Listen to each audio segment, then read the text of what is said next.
कभी कभी एक परफेक्ट मर्डर प्लान में भी कातिल एक ऐसी छोटी सी गलती कर जाता है जो पूरे केस का रुख बदल देती है। आज की कहानी भारत के राजस्थान की है, जहां एक ऐसे ही केस को सुलझाया एक ऐसे सुराग ने जो सच में लाखों में एक था। तो बात है 28 अप्रैल 2003 की। राजस्थान का एक गांव है जसवंतपुरा।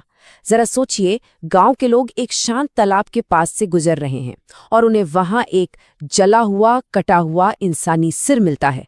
इस खौफनाक मंजर ने पूरे इलाके में सनसनी फैला दी। मामला और भी ज्यादा तब उलझ गया जब कुछ ही दूर एक कुएं से एक बिना सिर की लाश मिली। अब पुलिस को ये तो यकीन था कि ये सिर और धड़ एक ही इंसान के हैं, लेकिन बड़ा सवाल ये था कि ये है कौन।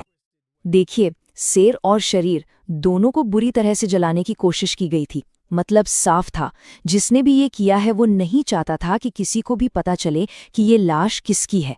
पहचान का हर सबूत मिटाने की पूरी कोशिश की गई थी।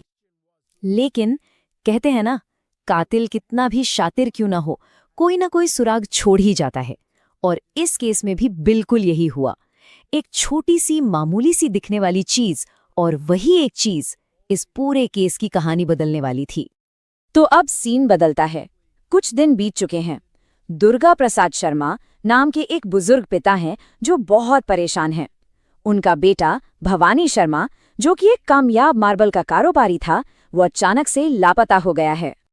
तो जाहिर है वो अपनी बहू निधि यानी भवानी की पत्नी को फोन करते, लेकिन निधि के जवाब बड़े अजीब थे। वो टालम टोल कर रही थी। इन रूखे जवाबों से दुर्गा प्रसाद का शक और भी गहरा हो गया। और फिर आई 4 मई की तारीख। दुर्गा प्रसाद रोज की तरह अखबार पढ़ रहे थे। तभी एक छोटी सी खबर पर उनकी नजर ठहर गई, और जो उन्होंने पढ़ा उससे उनके पैरों तले जमीन खिसक गई। अखबार में उसी अनजान लाश का जिक्र था। खबर में लिखा था कि सिर जला हुआ है, दाहिनी कलाई पर एक धागा है, लेकिन एक लाइन पढ़कर उनकी सांसें अटक गई। लिखा था, लाश की बाईं आंख के नीचे एक स्टील का तार मिला था। अब ये कोई आम बात नहीं थी।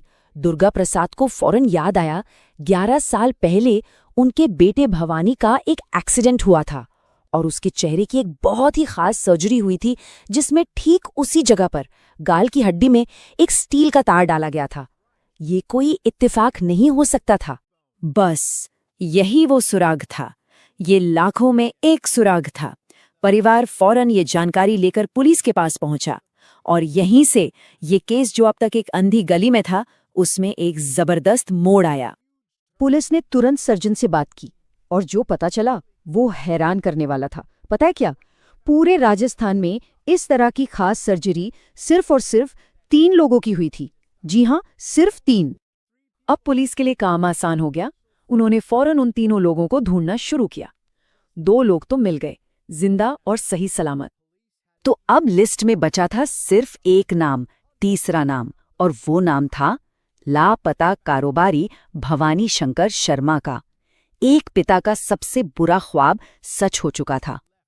अब जब ये साफ हो गया कि लाश भवानी की ही है, तो शक की सुई सीधी उसकी पत्नी निधि पर घूमी। पुलिस ने घर की तलाशी ली और वहां उन्हें मिली भवानी की पर्सनल डायरी, और उस डायरी ने इस शादी के पीछे छिपे कई काले राज खोलकर रख दिए। उस डायरी में भवानी ने जो लिखा था वो रोंगटे खड़े कर देने वाला था। उसने लिखा था कि निधि उसे धमकाती थी, कहती थी या तो अपने स्टाफ को नौकरी से निकालो या सारी जायदाद मेरे नाम कर दो। उसका डर साफ साफ दिख रहा था। भवानी ने आगे लिखा, मुझे लगता है वो मेरे खाने में कुछ मिलाती है, जिससे मेरी जुबान लड़खड़ाने लगती है। उसे पूरा शक था कि उसकी पत्नी उसे जहर देकर मारना चाहती है। तो जब पुलिस ने ये डायरी और बाकी सबूत निधि के सामने रखे, तो वो ज्यादा देर टिक नहीं पाई। वो टूट गई और उसने अपना गुनाह कबूल कर लिया। निधि ने बताया कि उसने ये सब क्यों किया। वजहें 2 थीं। पहली, लालच। उसे डर था कि भवानी अपनी जायदाद उसके और बच्चों के बजाय अपने माँ बाप के नाम कर देगा। और दूसरी वजह थी शक। उसे लगता था कि भवानी का किसी और के साथ अफेयर चल रहा है, जिसका उसके पास कोई सबूत नहीं था। और फिर उसने जो बताया वो सुनकर पुलिस भी सन्न रह गई। उसने बताया कि कैसे उसने पहले जूस में नींद की गोलियां मिलाकर भवानी को बेहोश किया, फिर अपने साथियों को बुलाया और रसोई के गैस स्टोव पर उसके सिर को जलाया। हाँ, इस भयानक काम में वो अकेली नहीं थी। उसने परिवार के ड्राइवर को एक बोलेरो गाड़ी और बिजनेस में हिस्से का लालच दिया, और एक पड़ोसी का कर्ज माफ करके उसे भी इस साजिश में शामिल कर लिया। तो कातिल पकड़ा गया, केस सुलझ गया, कहानी खत्म? नहीं, बिल्कुल नहीं।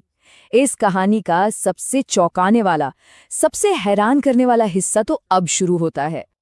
निधि शर्मा को सजा हुई, उसने जेल में अपनी सजा काटी और अब वो आजाद है। लेकिन जेल से बाहर आकर उसने जो कदम उठाया वो शायद किसी ने सोचा भी नहीं होगा। हुआ ये कि 2003 में भवानी की हत्या हुई। निधि को सजा हुई, उसने अपनी सजा पूरी की और आज वो अपने ही बच्चों से कोर्ट में लड़ रही है। किस लिए? उसी पति की जायदाद में हिस्से के लिए जिसे उसने खुद मार डाला था। और ये केस आज हमें एक बहुत बड़े सवाल पर लाके खड़ा कर देता है। एक पत्नी जिसने अपने पति की हत्या की, क्या उसे कानूनी तौर पर उसी पति की दौलत में हिस्सा मिलना चाहिए? ये एक ऐसा सवाल है जिसका जवाब आज भी अदालत में तलाशा जा रहा है।